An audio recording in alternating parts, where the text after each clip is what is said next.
друзья! Меня зовут Ян. Я учусь в городе Шымкент, в общеобразовательной школе номер 30. Ребята, хочу рассказать вам отличную новость.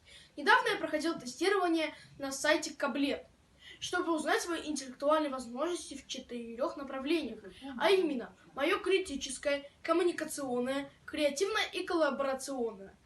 Критическое обозначает то, что ты можешь спокойно выбраться из любой ситуации любым ходом.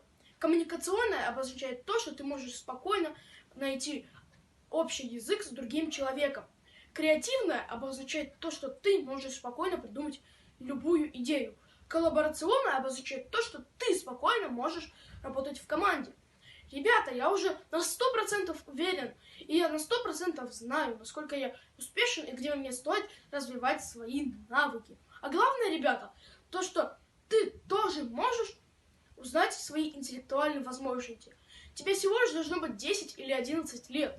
Введи в интернете Каблет, Елбасы, Академия, tutu.kz, пройди тестирование, ответь на 73 вопроса и узнай, какие у тебя интеллектуальные возможности.